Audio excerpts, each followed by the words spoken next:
We're all okay. That's exactly right, Laurel. That happened about an hour ago, and I'll show you some damage here in a moment. But first, I want to set the scene of where we are.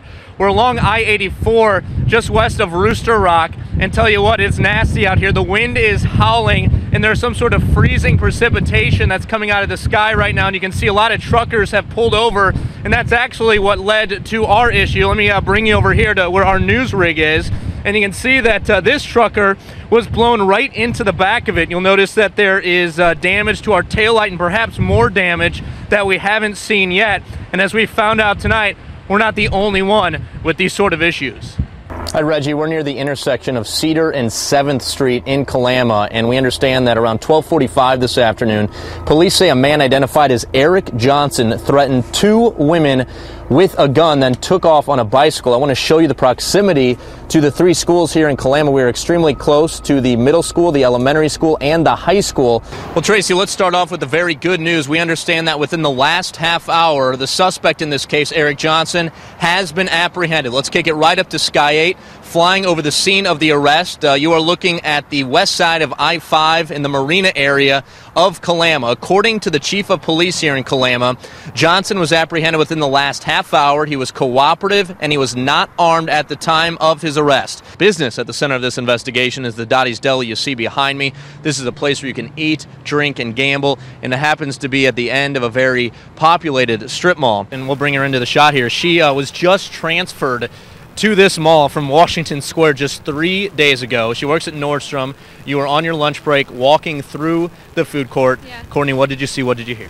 Laurel, that woman is identified as Deanna Swenson of Oregon City. It is unclear how long she's worked for the elections office, but we do know this was not her first year. We also know that she does not want to talk about the allegations against her.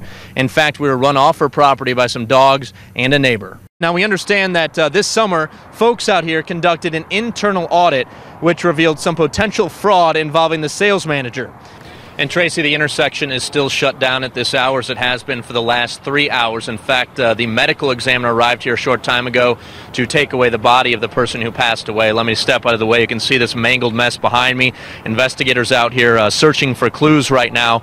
Well, brand new since 10 o'clock, we learned that the missing hiker is identified as 43-year-old Scott Morrison of Beaverton. Deputies say he went up this trail right here earlier this evening. It is very wet. It is very slick. Definitely not ideal conditions. Now, I want to show you what's across the old scenic highway from where we are. You'll notice a big contingent of search and rescue crews that assembled when Morrison got lost. He was loading, shooting all over the place. Alina Pavlenko describes the moment her life changed forever. The 16-year-old was at work at Fabulous Cupcakes inside Clackamas Town Center when a man carrying a semi-automatic rifle approached. He had the mask on. He was walking really, really slow. He didn't care. All he cared about, Pavlenko says, was wasting his bullets in every direction. He wasn't shooting into targets, and then he shoots the lady across from him. She fall. I saw her fall, which is probably the thing that probably scarred me most. If Pavlenko only knew what was coming, she says the gunman zeroed in on her. I think I'm the only person in his sight. Aims at me, like points towards me, shoots at me, misses. And by mere inches, according to Pavlenko, with no other options, she hit the floor. He drops part of his gun, and then he slowly bends over, picks it back up, loads it again, starts shooting, and that's when I realized I have to run. The teenager took off for the nearest exit and safety, but as she explains, the past 2 days have been anything but safe.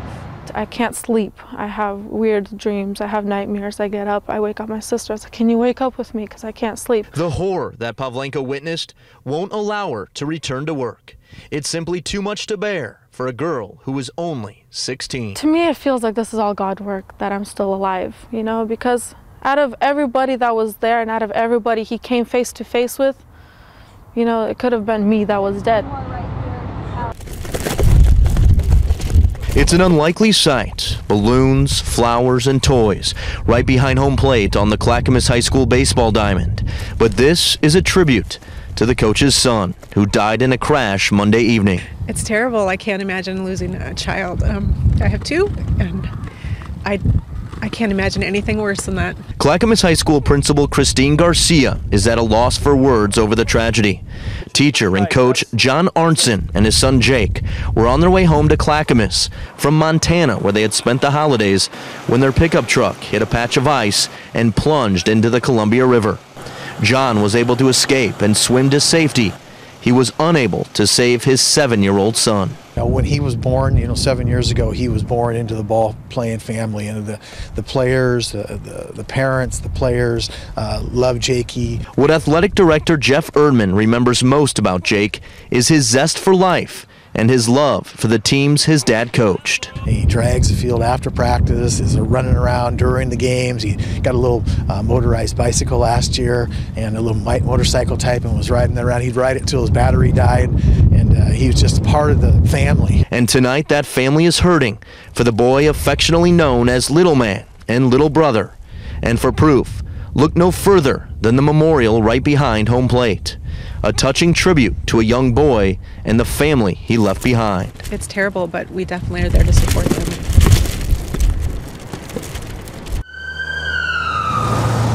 For the most part, it's pretty calm. Thursday was a much different story, though.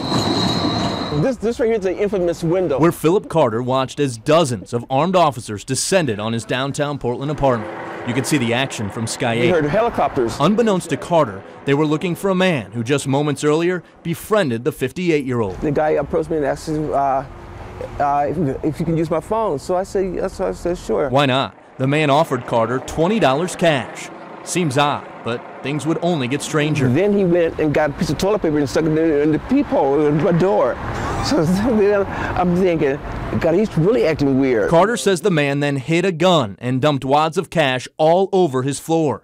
Couple that bizarre behavior with the growing number of police officers outside, it dawned on Carter he was dealing with a suspected bank robber. I wondered, am I being punked? All laughter aside, Carter was not being punked. Detectives say the strange man, later identified as Stephen Gentry, had just robbed the Wells Fargo on Southwest 5th. It appears Gentry was seeking refuge in Carter's apartment. Just another day in the heart of the city. And the day would end safely. The suspect eventually walked out of Carter's apartment and right into the hands of waiting officers. It was over. Well, almost. Carter was ordered to hand over the $20 the suspect gave him in exchange for that initial phone call. I'm not going to let that harden my heart. Some other citizen is in need of a phone call or a glass of water. I'm still going to give it to him. The crazy thing is the wind shifted. Nightfall in White Salmon, and flames light up the hillside on the east side of Highway 141. The blazes broke out early this afternoon, some as small as this one, but the big one larger than 1,000 acres. We've been here in the gorge for, 29 years. Never had to do this. Greg DeBruler isn't taking any chances. With the blazes burning on both sides of his house and 4-acre property, he's drenching everything with water. A lot of people just like to leave. I'm one of these guys, I'll get everything wet around here, and then last minute if I have to leave, I'll leave. But right now, I'm better off getting everything wet. And that's the name of the game for fire crews. As firefighters battled the blaze on the ground, a chopper could be seen picking up water from the White Salmon River and dousing the fire from above. A little bit concerned, a little bit nervous. Because the wind here coming up this gorge can change at any moment. That explains why Judy Gross, like her neighbors, is taking matters into her own hands. Yeah, I just started those sprinklers on this side to protect if embers or whatever comes this direction, so we can try to protect the house. And as the late afternoon gave way to night, the fire inched dangerously close to homes, leading to the evacuation of dozens of homes with others on standby. But back at the DeBruler house, no evacuation yet. Just a sleepless night ahead. I'll sleep a little bit, get up, go outside, look, see where the wind is. Just keep double checking, play it safe.